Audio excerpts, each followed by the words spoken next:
Welcome back, race fans. This past weekend at EchoPark Speedway was a masterclass in resilience and historic breakthroughs. Sheldon Creed finally silenced the bridesmaids' jokes by capturing his first O'Reilly Auto Parts Series win after 15 runner up finishes. Kyle Busch continued his mastery of the Georgia High Banks with a record setting ninth Truck Series win, aided by an unexpected wingman performance from Carson Hocevar.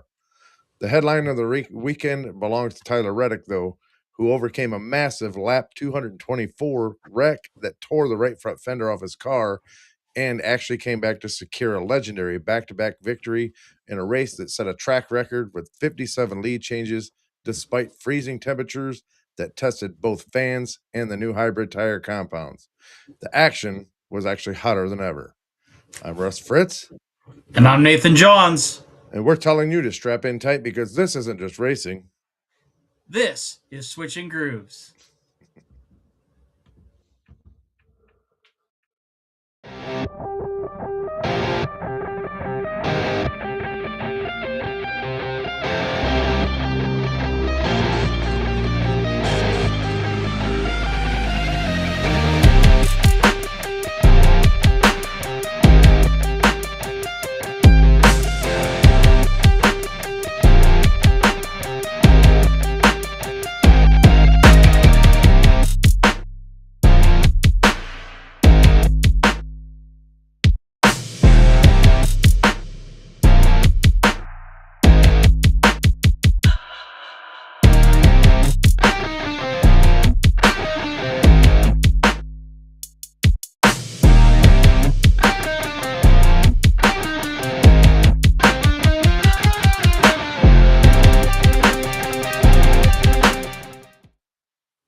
Welcome back, Nathan. Now, we just witnessed a weekend in Georgia that felt more like a fever dream than a race weekend.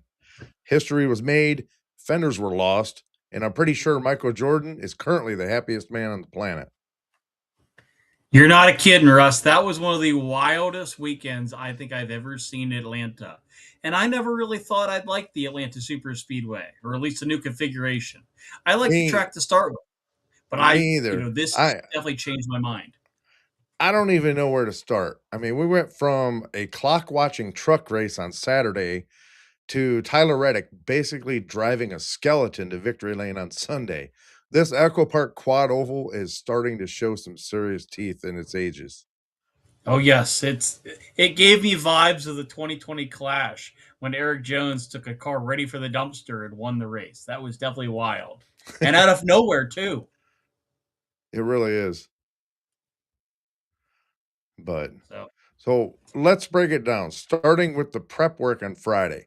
No practice for the Cup guys meant qualifying was the only look they got. Jake Garcia grabbed the pole for the trucks, and Sam Mayer actually took the top spot for the O'Reilly Series.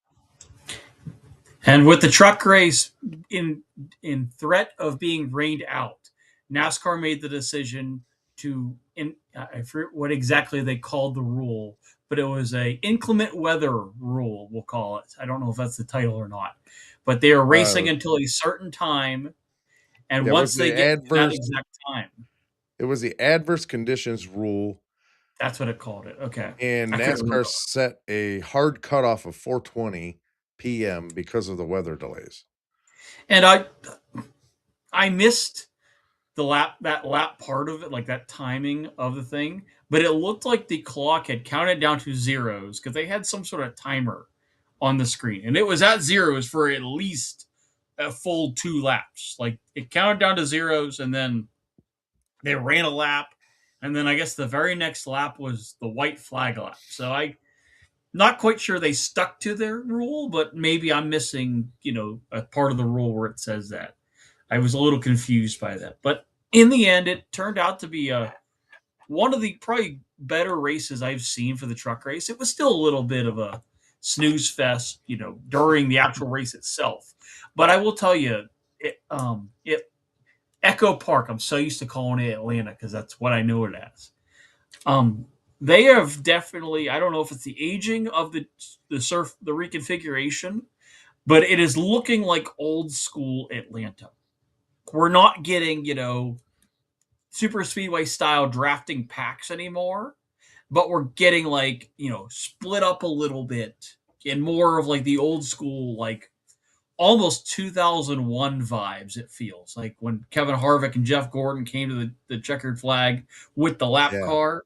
It's not like we're all bunched together. We could have a few car links in between each other and still get an absolute monstrous run. And as we saw in the Cup race on Sunday.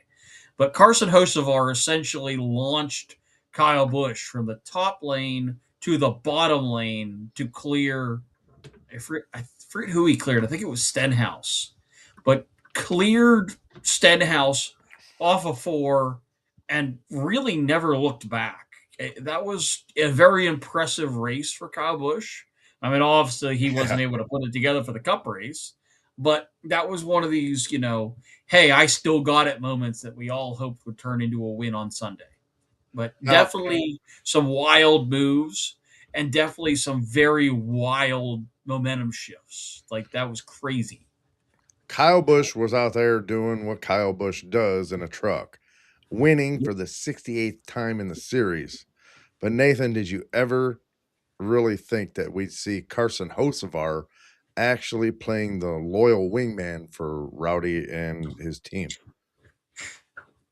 Deep down inside, yes. But I mean, after watching him at Daytona, it was definitely questionable. I mean, I saw flashes of him doing it at Daytona where he hung with Michael McDowell the entire time. But I was a little surprised that he didn't pull out. I think he took Kyle Busch's past comments and took them to heart and actually listened to them because I know that Kyle has been a big critic of Carson's driving.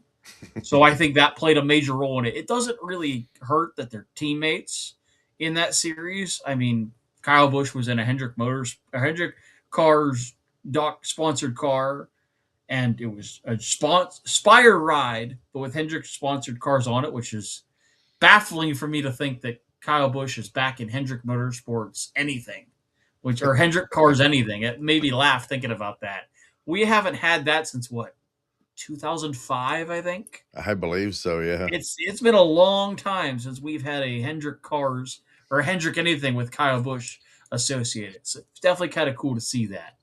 But I mean, they were Now, both Spire cars, so I can't really you know see that as unusual. But knowing Carson, it was a little bit different of a perspective for like him. never in a million years for me that I think it would happen. I didn't either. Especially I'm going to be honest. especially after their history. But Yes. Hocevar made a business decision because his truck was overheating. So he actually sat behind Bush and protected that 1-2 finish for Spire. Now, it's a sign of maturity for Carson, in my opinion.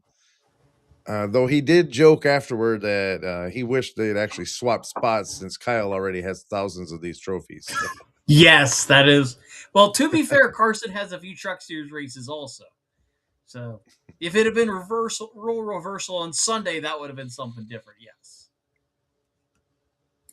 But so, how about the O'Reilly series? Sheldon Creed, the man finally did it.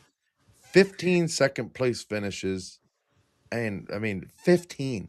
He pays the tax every single week, week in and week out. And finally, the check cleared at Echo Park.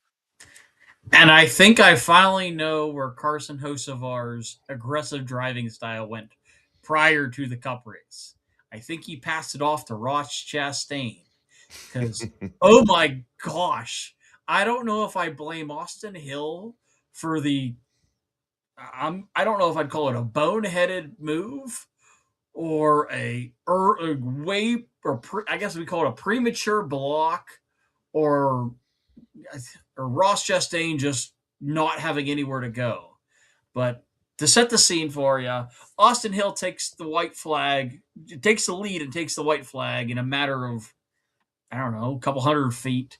So they come off turn two, and I believe Austin Hill was up top, and Ross Chastain, no, I believe Austin Hill was on the bottom, and Ross Chastain had a huge run. And Austin Hill slid down to block it as Ross Chastain was getting to him. So Austin Hill got into the lane, but there was no time for Ross Chastain to lift off the gas. And he hit Austin Hill so hard that it actually sent Austin Hill through the grass like it was Lightning McQueen at the championship race back in 2006, which I will say was a pretty good reenactment of trying to be Lightning McQueen for those Cars fans out there. But definitely a crazy, crazy save, even crazier quarter because Sheldon Creed's running third. He sent Ross Chastain into the corner, who then drilled Austin Hill, and Sheldon Creed just scoots around the outside and comes off turn 4 and wins the race, which honestly I didn't think I'd ever see. So I was very happy for Sheldon Creed. But I think the bigger story out of all this, and not to take away from Sheldon Creed, is, I'm going to go back to my statement last week, is I still think Natalie Decker had some fault in this crash, but I don't think it was all her fault. But at the same time, it wasn't just her. It wasn't just her, but it wasn't all her. And like I'm saying this week, Sam Mayer has, a very hollow inside of his head. I mean, yes, I understand he's teammates with Sheldon Creed, but you got to have a little bit more of awareness of where you are on track. Now, granted, I understand the Cup cars and O'Reilly Auto Parts cars are a little different.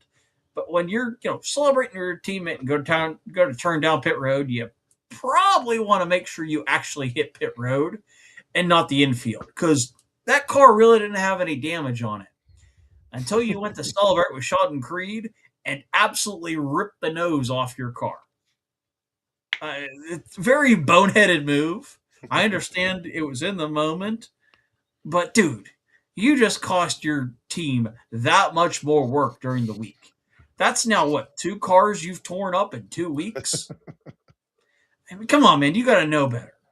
Now, first you ARCA braked at Daytona, and now you just, we're going to call it Dukes of Hazzard, the infield of Atlanta, which, to be fair, I think Hazard was actually in Georgia. So I guess it was kind of a movie reference, or at least the fictional Hazard was in Georgia, which is still funny to me.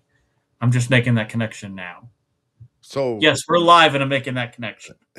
So Creed actually seized the gap when Hill and Chastain tangled on the final lap. Yes. And it was actually a huge milestone for that Haas factory team. It's actually their first win since their big manufacturers switched to Chevrolet this year. So I was actually kind of surprised. I wasn't expecting it to be their first. I kind of figured it'd be a little sooner, but I was kind of surprised that, I believe that's what their first win in general. I don't think Sam Mayer has won a race yet, has he? Since going to Haas factory team. I don't think it's either of those guys have had a I win don't with think the so. team yet. So it's not only their first win with Chevy, but it's their first win as the reformed team, I guess we'll call it. Sheldon Creed, it's his first win in general with the O'Reilly Auto Parts Series. But I think it's Haas factory team's first win since becoming Haas factory team. Hi, Chuck. Good to see you tonight. I see you in Thanks, the Chuck. comment. That was a couple days ago. We'll get him up to speed. But I was very excited to see Sheldon Creed win. And I saw, Sam Mayer celebrating on pit road. And then they show the replay of him crashing, entering pit road after celebrating with Sheldon Creed. I mean, dude, you got to have some, awareness when it comes to that. I mean, you just absolutely destroyed the front of your. You looked like, Cletus McFarland a week prior, except your car took flight when you hit the infield. You hit it so hard. I can't even wrap my head around what the thought process was there. That's my bonehead of the weekend move. Well, no, that's my one of the bonehead of the weekend contenders. What are you sorry about, Chuck? I think it's Look at because him. he missed he wished you happy birthday a few days late. I think that's what he He means. did. I saw it We're on my all good. timeline on We're I all saw it on good. my timeline. Everybody did on my timeline on Facebook, so it's all good. We're all But good here. all right, so Sunday. Now Sunday was like the holy mackerel moment. That's what MJ called it anyway. Reddick wins back to back. He's the first to sweep the first two races since Matt Kenseth did in 2009. And he did it with no right front fender after that wreck on lap 224. It definitely gives you, and I believe Kurt Busch did that at Daytona in the O'Reilly. It's now the O'Reilly Auto Series, but I believe Kurt Busch did that at Daytona a number of years ago, which is kind of entertaining when you think about it. Kurt Busch is technically part of 2311 Racing. So the fact that two drivers that have some sort of affiliation with that team have both done that exact same feat. I mean, it's kind of cool, but I'm not going to lie. Like the end of that race, I did not have Reddick as my pick to win that race. At no point during that race did I think he was actually going to win that race until he came off turn 4. I didn't even have it in my head No. that he would win that race. I would have never picked him. I actually had picked Carson Hocevar to win this race prior to the race. And if it weren't for the fact that we had to go through 2 overtimes, I think I would have been pretty close. But yet you got your second bonehead of the weekend. You got Carson Hocevar just putting on an absolute clinic until they had a caution with 5 to go, and we went to the first overtime. And then the hurricane. We were in the eye of the storm. Drove off into turn 1 on the initial overtime and just I saw the hole. It was there when he went to make the move. It wasn't there when he got there. Just like they said on the broadcast, it was there when he saw it. It wasn't there by the time he got there. And he just plowed into Christopher Bell. I can understand why Christopher Bell was mad. I can also understand why Carson Hocevar did what he did, but it was just ill-timed moment. Got to keep cool under pressure. You probably could have waited till turn 3 and done that move, or stayed behind Bell and cleared yourself. By the time you got to turn 4, it could have gone off different. But he hit him so hard that he essentially gave himself a tire rub, and that's in the end that's what cost him the win. Also, Bubba being Bubba, but it was a He stepped really on his odd own block. he That was an stepped on odd. his own toes. He went way too wide to block Hocevar and left the door He open. I left like mean, a whole 2 lanes open to do that, and Reddick scooted through. Chastain, I think, actually, or not Chastain. I think Carson actually beat Bubba to the line. It was so bad. he But left the door wide open. for the second week in a row, we have basically mirror image of post race. You got Tyler Reddick celebrating at the start finish line, which I will say that is the most unique burnout I have ever seen. I kind of surprised nobody else has done that yet, but at the same time, it was very, very, very creative. But you got Tyler Reddick starting to celebrate the start finish line, and we have yet another photo of Bubba Wallace basically sitting on his sitting on his heels, pouting in the infield over basically his own mistake, not once, but twice in a row. That's now 2 weeks in a row that he has made a move, been in contention, basically led the most laps, or at least dominated the end of a race, and somehow found another way to blow it. Which, I mean, to be fair, it sounds like somebody else we know. But I don't know how many times it's going to take for Bubba to learn not to make the move. Like, think ahead. Your first option that you normally are going to make is not the right option. Wait till the second option. Have a little patience. Something Carson Hocevar also needs. But there were a lot of moments in that race where I thought for sure this race was going to go way differently than it did. I mean, like I said earlier, Atlanta has produced some insane races lately. Ever since this reconfiguration, I thought it was going to be pretty like, oh, Yeah, great, we got another Talladega or Daytona. I It's figured it was going to really be proven pretty itself pretty lately. lame, but it wasn't The bad. cars are able to space out a little more. Like, it's not as tight of a. It's still a tight draft, but it's more of a like. It's kind of mixed like the old school Atlanta with super speedway racing. Like, we don't have to be side And by side the entire time like we would at super speedways. You could still haul it off into the corner and kind of dime in the corner like they did back in the day. Like, it gives me old school Atlanta vibes. Like, back when Senior and Labonte were dueling it out. When Gordon and Harvick dueled it out. Like, we're getting some classic well, the Atlanta, best flashbacks almost. the best thing about it is you didn't have the boring fuel saving part. Yes, that's what I like about Atlanta. But I mean, just the way the racing went on, this weekend, it definitely is a refreshing vibe for me. Like, I wasn't expecting it to be a very good race. Like, I expected it to be bumper to bumper, just like we were in the fall. But something about this weekend just didn't have the same vibe as it did last year. Like, we wadded them all up in turn three for the in season tournament, absolutely destroyed half everybody's brackets in one lap. And like, everybody was on top of each other then. This year just didn't feel the same. It felt like it was old school Atlanta mixed with, intense moves. Like, these, I understand it's stock racing and all the cars are supposed to be equally competitive, but it legitimately felt like it was, all the cars were actually evenly matched. We all could just make insane moves, and you didn't know who was going to make what move. And I was all on board for it. I loved it. This might have been the best weekend I think Atlanta has had since the reef configuration, and I'll Well, I'll stand by that. That was the greatest race I've seen thus far since they've introduced this car and since they did the reconfiguration. It has just been insane. Chastain said it best about Reddick.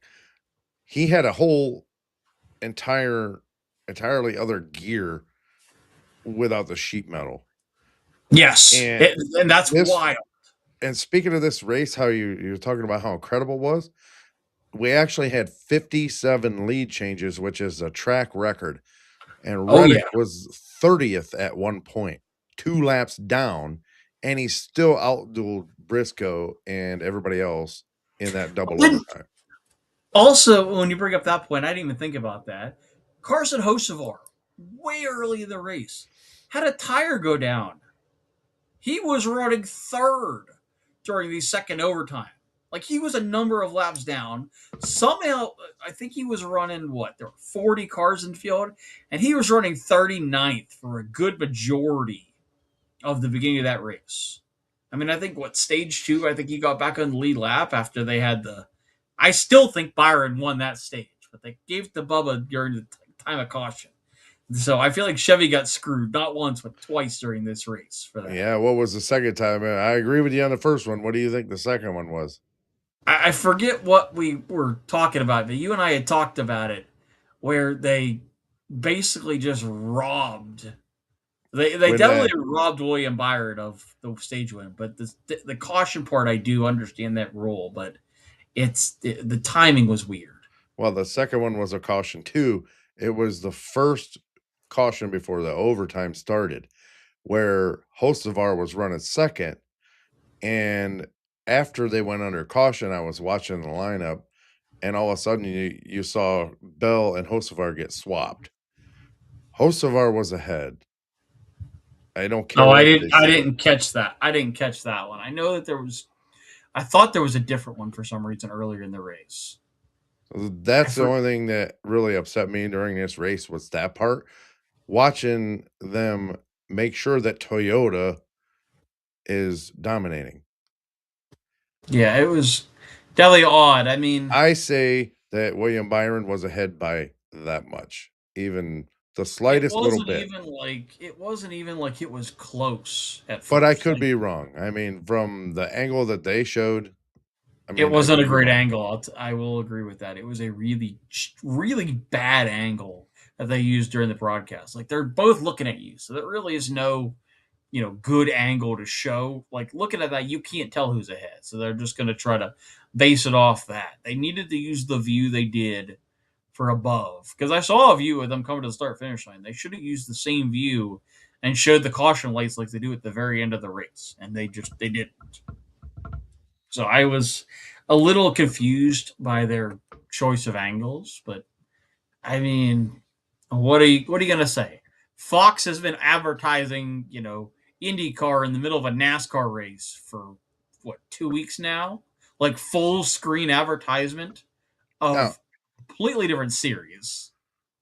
speaking So of Fox, I actually was watching our good friend Matt from Break Hard. I was watching his show today, and he brought up a really, really good point that this weekend Fox actually did an incredible job of only going side by side advertisement while they were doing advertising under green flag uh, runs. And the only time that they brought up a full screen ad was under caution. So I do have to give credit to Fox there, just like Matt they're did. getting better. That They was are getting better. I will tell them that. that was actually a very good point. Yes, like he said, you are seeing more ads because that side by side advertisement isn't worth as much as a full screen advertisement, but at Yeah. least we're not missing things. Yeah. I mean, I will agree with that. That I'd rather see side by side than full screen. But at the same time, I think there was a crash during the O'Reilly Auto Parts race where we came back from commercial post wreck. Like they had already wrecked. It was a massive pileup, and we didn't hear any of it. Didn't even come back from commercial. They just kind of finished the next two commercials, and then they came back. Like I understand it's side by side, but it's like Let's say if you're wrecked, come back from commercial. I miss the days of if they were under a commercial break, if there was a crash, they instantly came back. And I that's exactly what I was referring to. Is I remember the days of crash coming out of turn 4 from Mike Joy. I distinctly remember those days, and I thought that was great. You know, where they'd go, there was a crash coming out of turn 4, and when we tell you that so and so is okay, and you see this video, you won't believe it. And that, I miss those. Like I remember them coming back from straight, like coming back from a full screen commercial to them, there was a massive crash, and we tell you he's okay first, but you wouldn't know it from this video.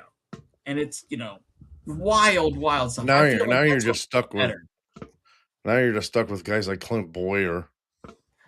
I honestly, and I'm gonna be really honest, I think Kevin Harvick, out of all of them, is the most qualified to talk about the car. But I will tell you that Mike Joy in that booth, even though he's the oldest one there, he's probably the best one with the commentary in that entire booth. I like He's been Kevin doing it Harvick for like 50 because years. that's what I'm saying is I like Kevin Harvick being there because he has the in-car knowledge, but his commentating is really, really not where it should be, I feel. And Clint Boyer is just kind of I another get voice. I get sick and tired of hearing him and Boyer go back and forth. And it's like, okay, Kevin will make a good point Yes. because Kevin knows this car, but Clint will try to outdo him and make it seem like he knows more or he's better. And I'll tell you, like, and just to bring this up, but my favorite part of Bristol wasn't even the racing. It was when I was on pit lane and the race day show was going on with was it Chris Hammond Yeah. and Kevin and Clint and Chris Myers and yeah, Hammond, Meyer, yeah. that's what it is. Chris Myers and and somebody they Hammond. I know who you're they talking took about. they took a commercial break, so they come over. We're talking to our fans, or to the fans, and I'm standing there, and Clint, like, I don't know, he did something that I didn't like, and he turned around like, dude, there's nothing better to get a 2 for 1 like I did. I got a 2 for 1, and I told him he was a effing D-bag, and Harvick started laughing at the same time.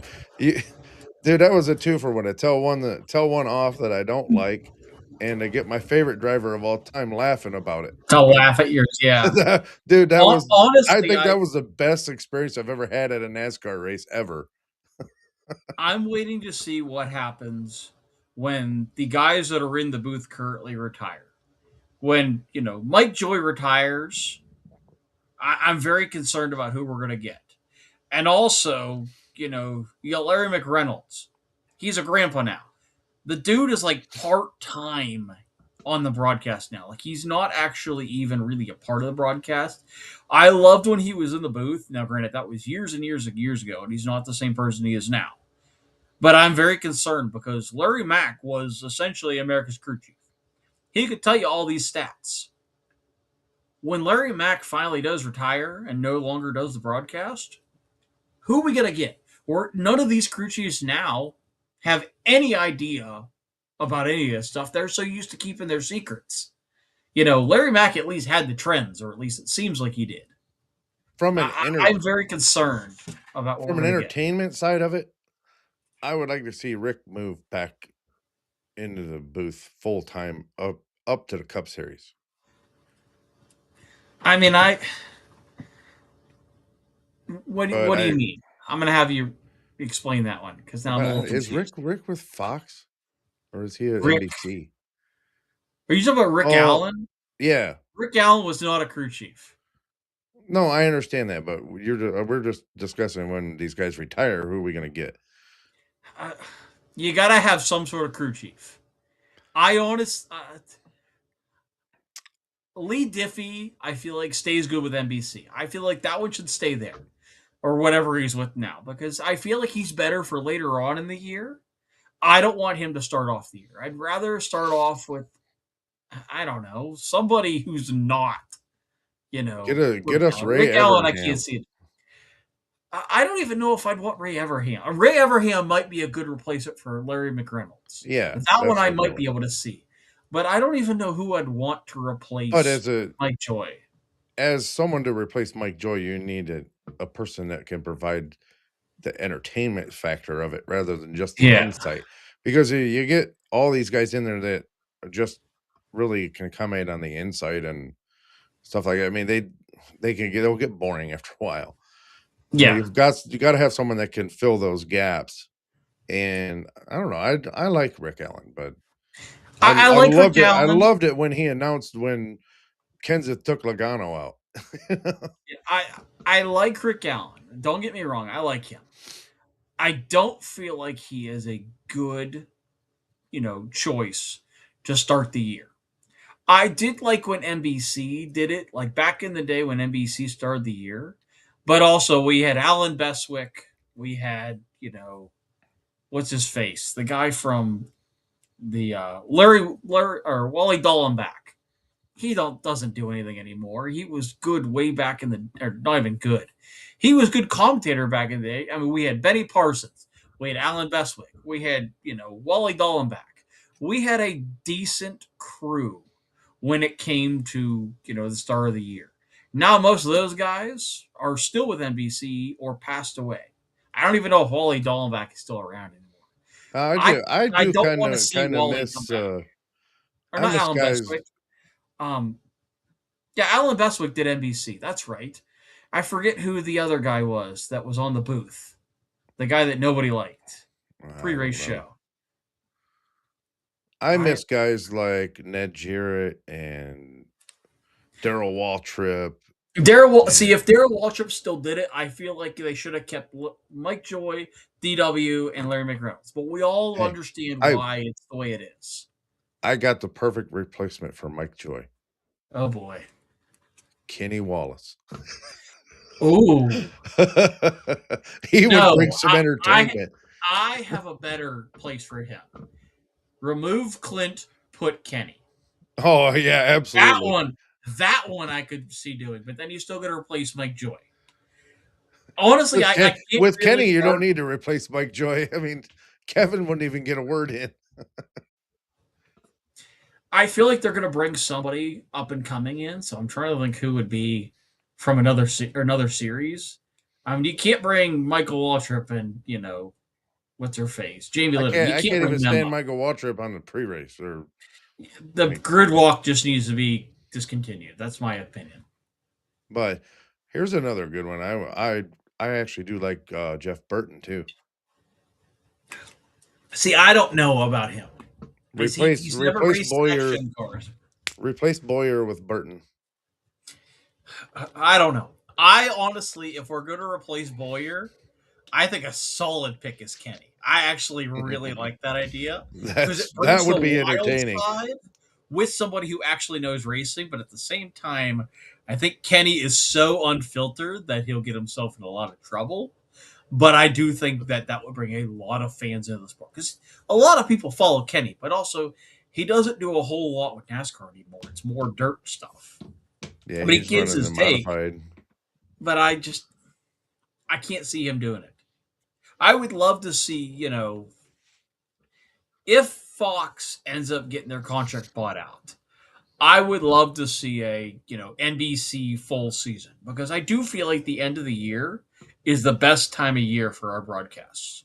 And with the chase, I feel like the build up I'll could tell be you, great. I I'm not I gonna lie, I hated didn't the like Prime at first, but I like Prime. So I feel like if they're gonna do a mid season change, I would say NBC or somebody Prime and then go back to it, or even do TNT.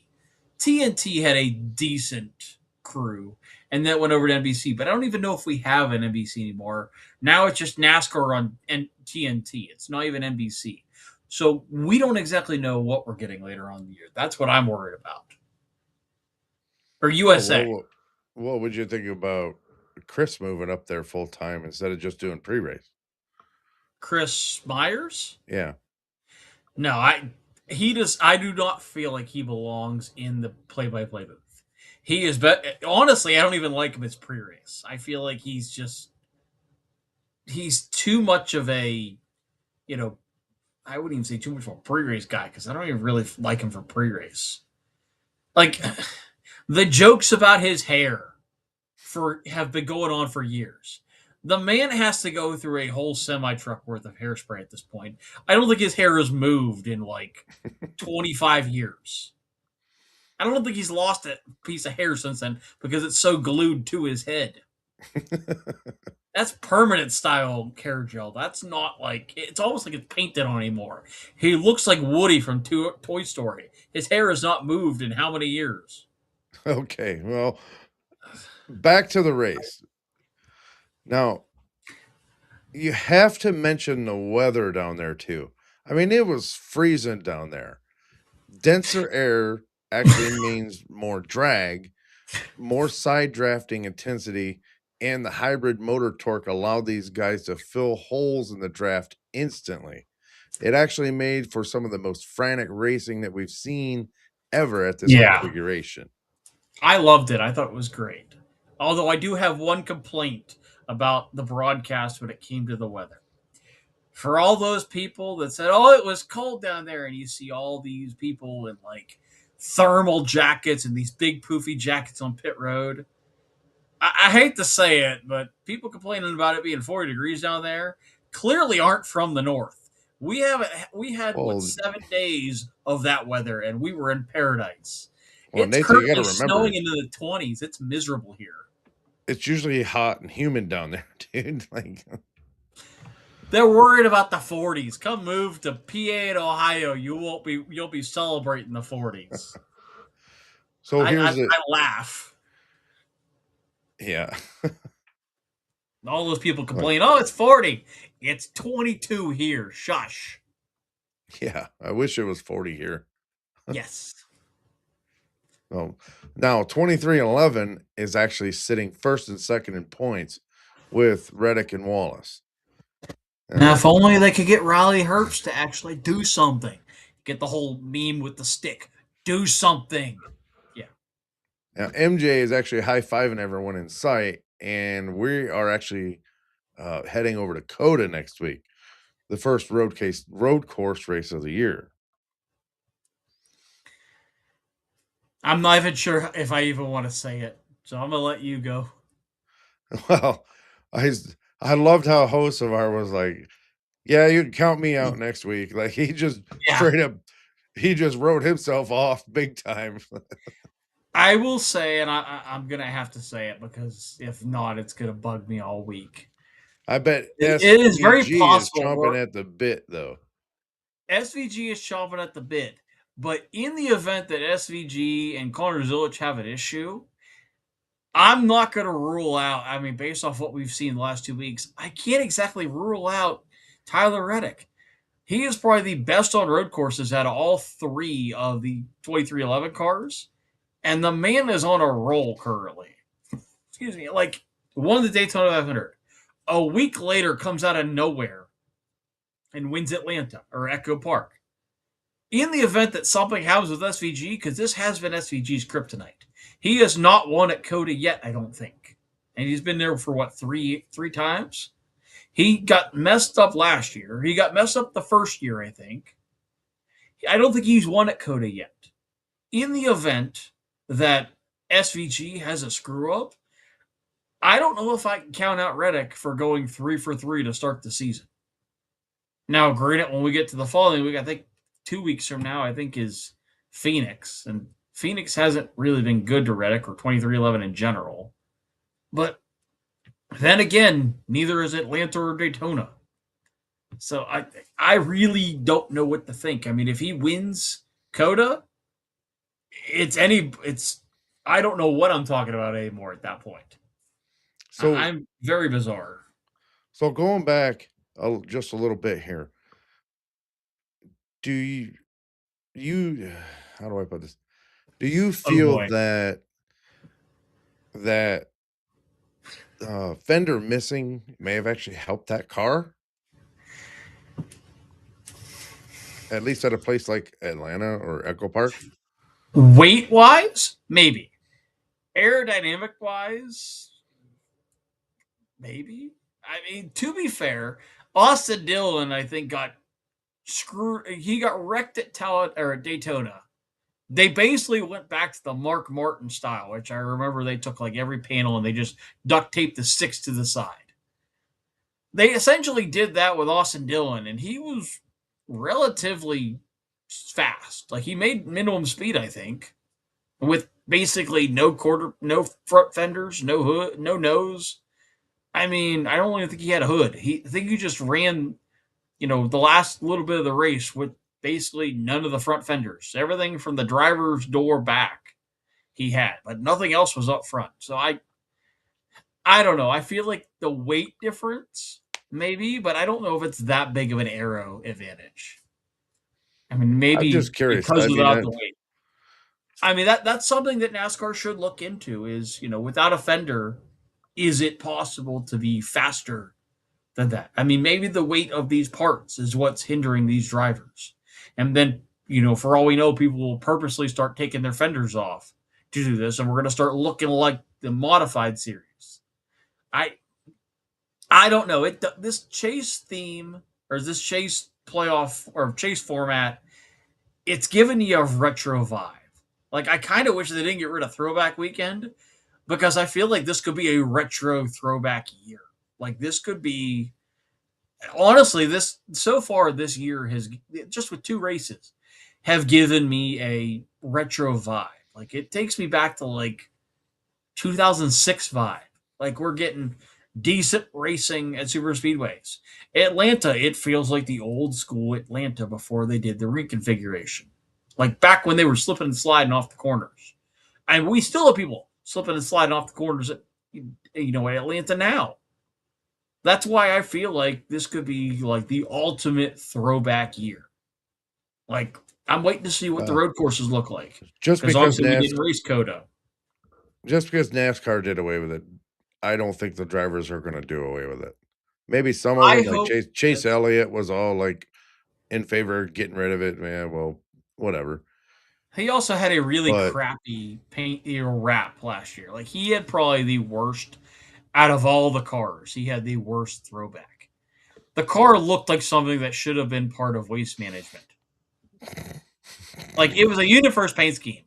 He looked like a dump truck driving or a garbage truck driving around the track. It was probably the worst throwback I think out of all four drivers. Which, to be fair, and I don't know why it's this way, you get just when it comes to Hendrick's throwbacks, you get three really good throwbacks, and and always one one driver crappy gets one. the absolute shaft when it comes to throwbacks. I mean, I don't know if I don't remember which year Gore or Byron got a really crappy throwback, but I know that I don't think Kyle Larson has had a bad throwback yet.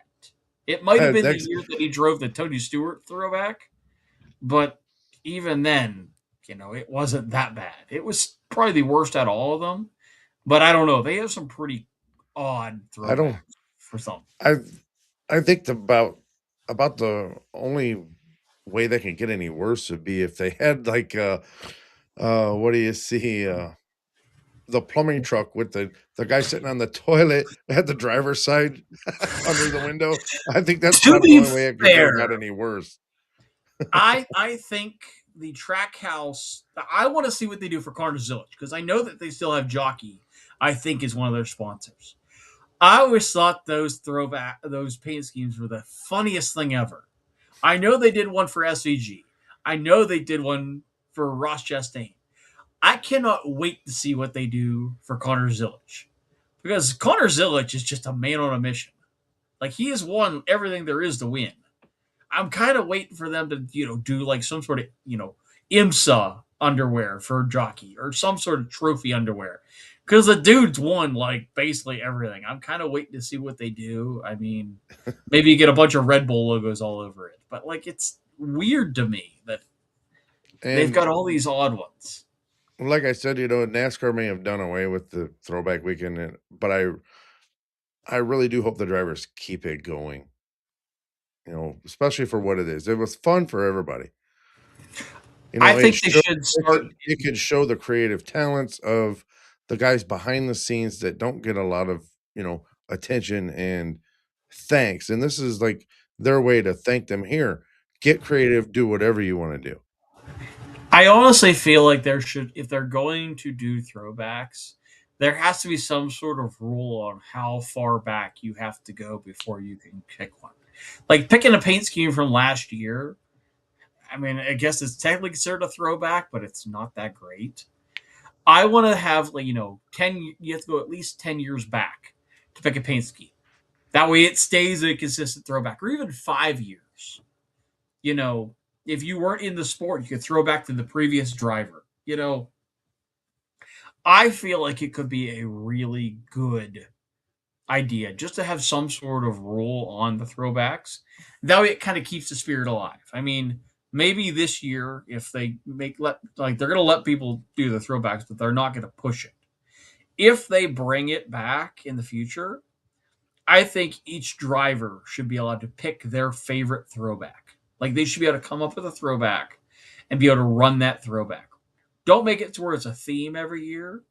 Make it driver's choice. What is your favorite throwback that you want to do? I feel like that will be a great way to do it because then you could learn about your favorite driver a little more, and also kind of push the whole throwback theme of all right, we're going to throw it back to this. This is one of my favorite paint schemes. Almost like a show and tell, and you could do a segment during a segment during the race where the driver tells why it's their favorite paint scheme, or they could tell the history of that paint scheme that they really like and why they liked it. Like I don't know, I'm excited to see how this year turns out. I feel like throwback weekend should still be a thing. I'm kind of still disappointed they got rid of it, but honestly, I guess I can't complain because there were some pretty crappy throwbacks. Well, There are this some past iconic ones. Don't get me wrong, but I still feel like the O'Reilly Auto Parts series did way better with throwbacks than the Cup series did. At I mean, least for crying out NASCAR. loud, we had Brandon Poole with the Jeff Gordon Bugs Bunny car. That in itself is iconic because nobody ever does those. That was great. Well, that I feel is a step in the wrong direction for NASCAR, but at least they're taking a step in the right direction by doing away with the playoffs. Now, Yes. the next step in the right direction would be to do Stage away with points. these stupid stages. Yes. I 100% agree with that. And Just they saying that actually would get rid of the fuel took mileage. away they took away getting a point for leading a lap. They took away the extra point for leading the most laps. Like, why would you do that if that's something you do in the playoff bullshit format? Don't Yeah. do that in this format where they're trying to earn as many points as they can. Get rid of the stupid stages. I mean, if you're going to do stages, I would do, just like the finishing order. If I'm gonna do watch stage racing, I'm gonna go to my local dirt track and watch Watch the three different heat classes. race Yeah. style format. I mean, honestly, I feel like if they're going to do stages, do from first to first to last in points, but each time. So essentially, you're going to get three features in one. It doesn't make any sense to me. Either get rid of them or do something that makes it worth racing for. Make you try to win every stage, not play points. Right. I really wish they just get rid of it altogether. But if you're gonna keep it, make winning the stage or making being in the top 10 actually worth it. The final stage should count just as much as the middle stage and the end stage. You want to get the maximum amount of points. Quit playing the points game. Just win the dang race. Simple as that. But Fuel strategy should matter. we are getting down to the wire on time, Nathan. So I am going Who's to your picks for Coda this weekend? We'll finish out our thing with that. uh I know I kind of put you on the spot I with that. gotta say SVG. I mean, Well, but that's for Cup, but we also have what? No, we have after O'Reilly Auto after Parts this week too. but after last year of Coda's race, Kyle Busch wasn't doing too bad. Yeah.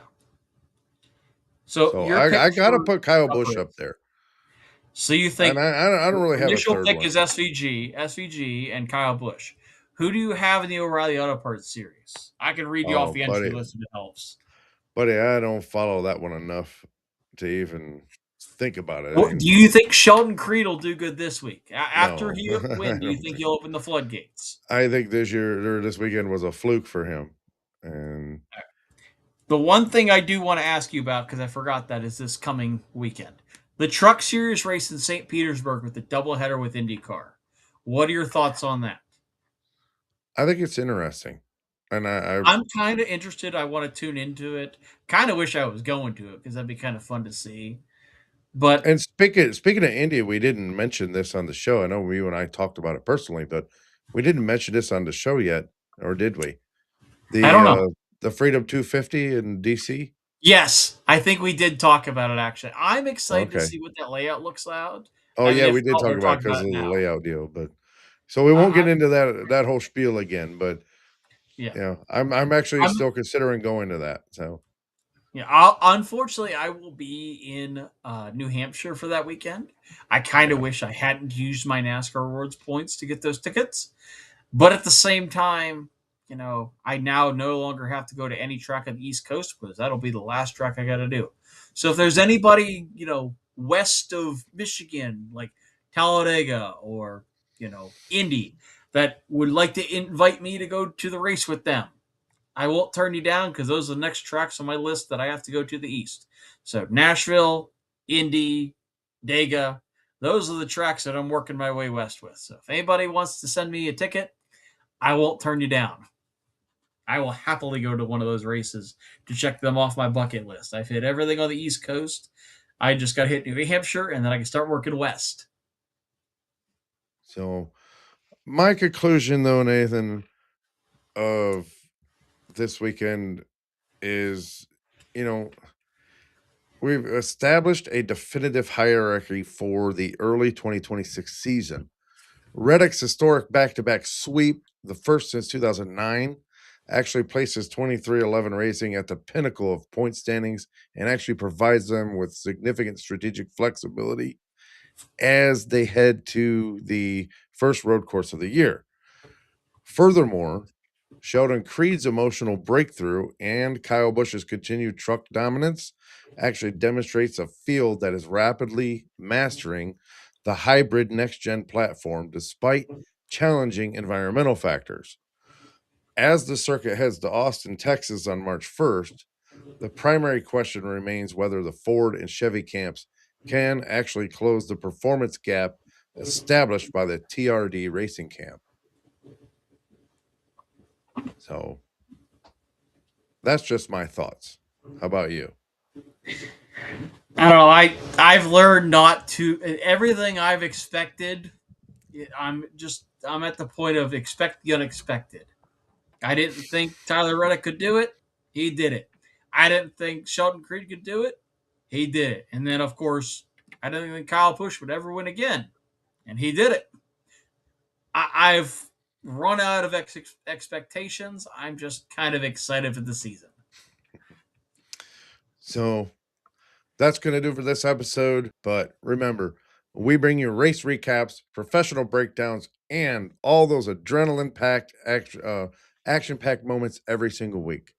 Whether you live for those dirt track mudslinging slide jobs or the door banging paint trading action of NASCAR, you belong right here. Hit that subscribe button now so you never miss a finish. And until next time, keep switching grooves. I'm Russ Fritz. And I'm Nathan Johns. That we're saying race hard. Stay safe. And we'll see you there. Good night. Bye, everybody.